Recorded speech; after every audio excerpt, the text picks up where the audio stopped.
I'm here with Master Chief Professor Dr. Block. Thank you so much for joining us.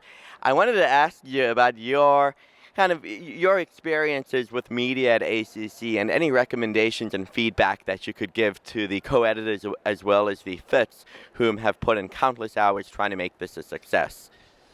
Wow, that's a tough question. I think the answer to success here is to have somebody like Justin Schobel, who is the guy that moves me around, actually take care of you all the time. You also need to have Helene Goldstein from the ACC. Helene, if she cooked, it would be even a better way of having her around. But aside from that, she's terrific and she does everything for me. So basically, when I do an interview, I just walk over to Helene and she hands me the stuff that the clinical trials are on, and I look at it very quickly and I go very quickly to the summary because that's all you really need as an interviewer. You don't need to know anything. That's the good news. And because I'm not real bright, sometimes I take notes. But most of the time, I remember one or two things, and from what Helene gives me, I'm good to go. So how do we get them to come work with us? Can we steal them away from you? I think you need to pay them a lot of money. They don't get much money now, unfortunately, from the ACC. No, seriously, if you take them away, I'll have to come and kill you. Okay, I'll make sure to leave them with you. Now, you mentioned that they don't cook. What restaurants have you gone to here in San Diego that you'd recommend? All right, so that's a good question because I came here 7 pounds overweight.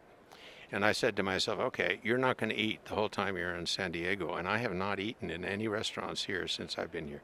So I've lost about 4.5 pounds. That's a good thing.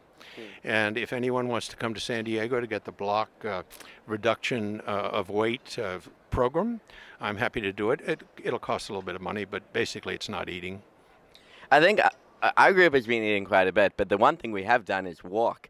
Back in Rochester, Minnesota, when it gets down to -20, you can't do any walking outside. Look, if you're from Rochester, Minnesota, you don't deserve to be outside. That's crazy. How much snow have you had? You had about 3 feet, haven't you? Quite a bit, a decent amount, not as much as Boston and the Northeast. One final question: what has been your favorite part of ACC 2015? Candidly, I'll tell you, the best part of ACC every year is exactly what you guys do. To be serious for a minute, we have the best job that there is at ACC, and you know why? The reason we have the best job is we don't have to go to any of the meetings. We don't have to learn anything. Everybody comes to us, or we find people who are the experts, and they tell us in 2 minutes what all that other blather takes is in about half an hour. So we get every 5 minutes a lot of information, and I'm being serious here, a lot of information that tells us what's going on in the entire ACC. And in the 3 days now, we've done, how many interviews, Justin? Maybe 45 interviews in 3 days, and it is people that are the experts in the field come to me, give me the best that they can do, and I can just absorb it, and I go home knowing more than my colleagues. It's very cool.